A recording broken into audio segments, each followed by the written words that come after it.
Hey everyone, and welcome back to the channel. If you're an expat dreaming of or currently working in Vietnam, you know how crucial that work permit is. But what happens when that dreaded rejection letter arrives? It's stressful, confusing, and can throw all your plans into chaos. Today, we're going to break down the top 5 reasons why work permits get rejected in Vietnam and, more importantly, how you can avoid these common pitfalls.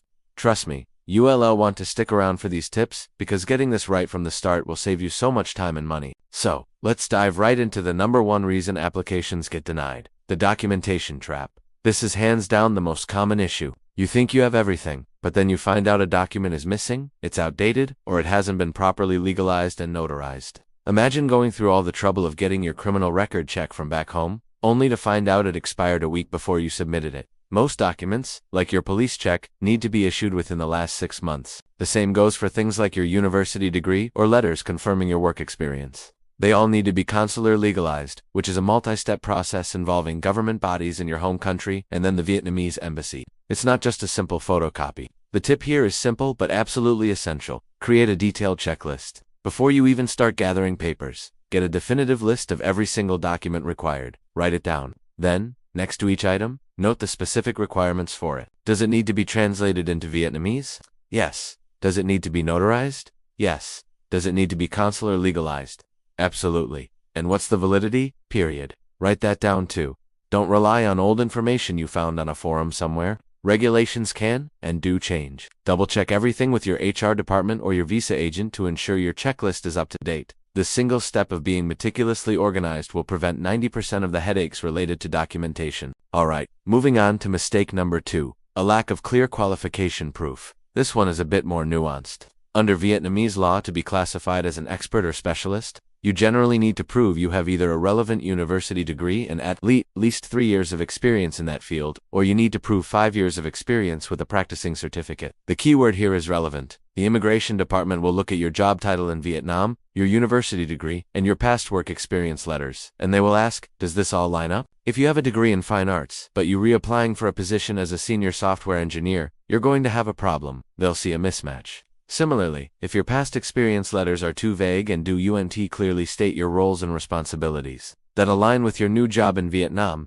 that's another red flag. So, how do you avoid this? It's all about creating a consistent story. Your application needs to paint a clear, logical picture of why you are the right person for this specific job. When you're gathering your experience letters from previous employers, don't just accept a generic letter. Ask them to be specific. The letter should clearly state your job title, the dates you worked there, and a brief but clear description of your duties. Make sure that the language used in those letters directly correlates with the job description for your position in Vietnam. If your new job is in digital marketing management, your experience letters should reflect work in marketing, management, and digital campaigns. If there's a disconnect, your application is on shaky ground. Think of it as building a legal case for your own expertise. Every piece of evidence needs to support your claim.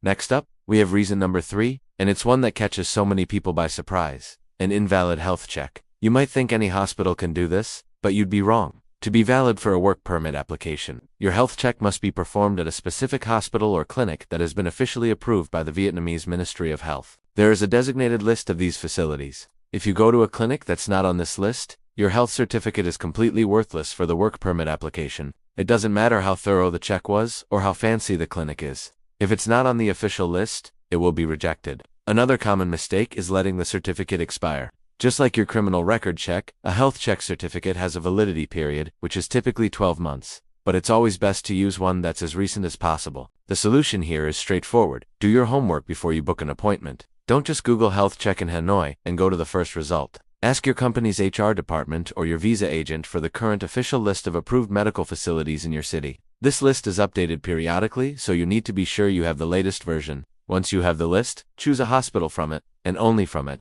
When you get your certificate, check the date immediately, and make sure you submit your work permit application well within its validity period. Don't risk getting a rejection over something so easily preventable. A quick confirmation call or email can save you the time and money of having to do the entire health check all over again.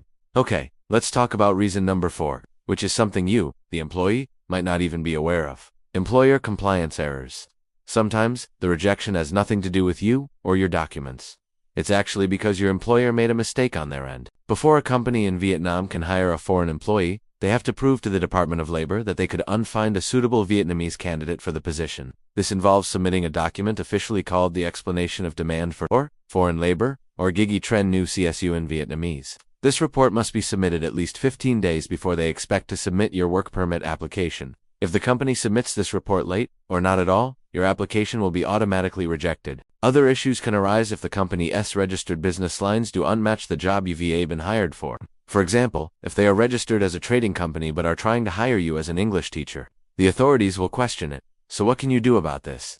You need to be proactive and communicate with your employer. While it's their responsibility, it's your future on the line. Before you hand over your personal documents, ask your HR department for confirmation that the labor demand report has been successfully submitted and approved. It's a perfectly reasonable question to ask. You can phrase it politely, something like, "Just to make sure we have everything in order for a smooth process. Could you please confirm that the necessary pre-approval from the Department of Labor has been completed?"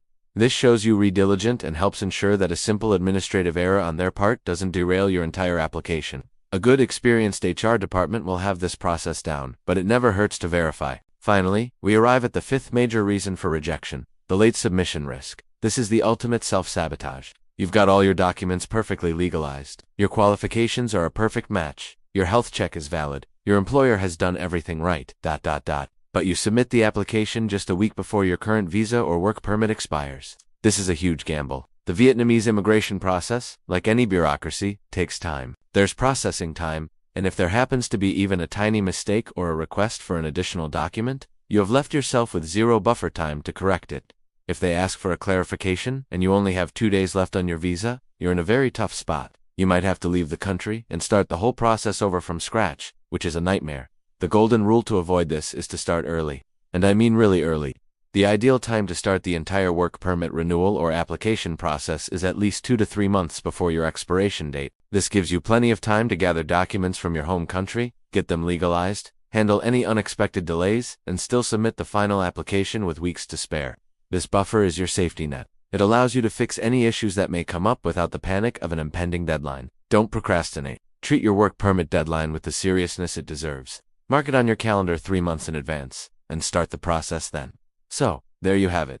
The 5 most common reasons for work permit rejections in Vietnam. To recap quickly: 1. Avoid the documentation trap with a detailed checklist. 2. Prove your qualifications with relevant degrees and specific experience letters. 3. Use only an approved hospital for your health check. 4. Verify that your employer has completed their compliance steps. And 5. Start the process at least 2 to 3 months early to avoid the late submission risk. Navigating this process can feel overwhelming, but by being aware of these common mistakes, you're already way ahead of the game. Being organized, proactive, and giving yourself plenty of time are the keys to success. I hope you found this guide helpful. If you did, please give this video a thumbs up, and don't forget to subscribe for more tips on living and working in Vietnam. If you have your own experiences or tips to share about the work permit process, please drop them in the comments below. Let's help each other out. Thanks for watching, and I'll see you in the next video.